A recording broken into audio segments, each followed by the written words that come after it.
খেলার খবর। দেশের নারী ফুটবলারদের পারফরমেন্সের চেয়ে বড় প্রতিপক্ষ বাফুফে। বেতন বকেয়া 7 মাস, সাফ জয়ের পর ঘোষিত অর্থ পুরস্কারও পাননি তারা। তবু দেশের জন্য আরও ট্রফি ও সম্মান এনে দিতে চান বাঘিনীরা।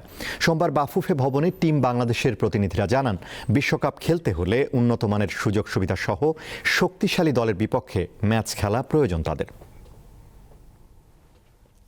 আপনারা তো কালকেই শুনছেন যে কি বলছে না বলছে, তাছাড়া তো আর এমনিতে কোনো কথা হয়নি।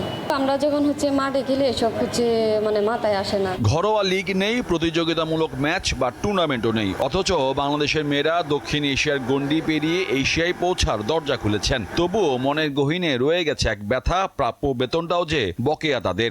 ম্যাডামের সাথে কথা বলেছিলাম তো মায়ানমারের সাথে খেলার পরে, তো ম্যাডাম বলেছে যে ফেডারেশনে এসে উনি এই বিষয়গুলো দেখবে।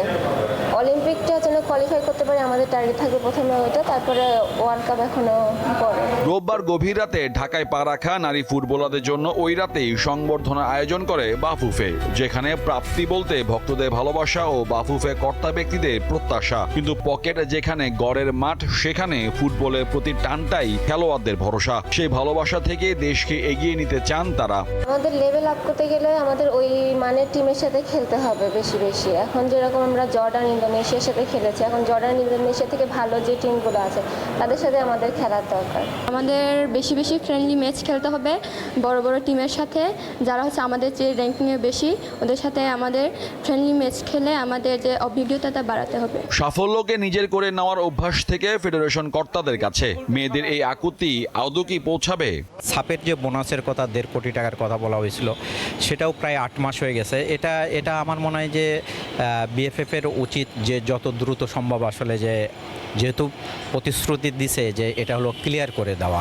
হ্যাঁ, ক্লিয়ার করে দিলে হবে কি, এই মেয়েগুলো আরও মোটিভেটেড হবে, যেহেতু সামনে এশিয়া কাপ ফাইনাল রাউন্ড খেলতে যাবে, তখন তাদের ভিতরে আসলে যে আরও বাড়তি কোনো কিছু করার একটা তাগিদ থাকবে। এই মাসেই ঢাকায় শুরু হচ্ছে সাফ অনূর্ধ্ব 20 ফুটবল টুর্নামেন্টের 5ম আসর। বর্তমান চ্যাম্পিয়ন বাংলাদেশের লক্ষ্য 4 আসরের মতো এবারও শিরোপাটা ঘরেই রেখে দেওয়া।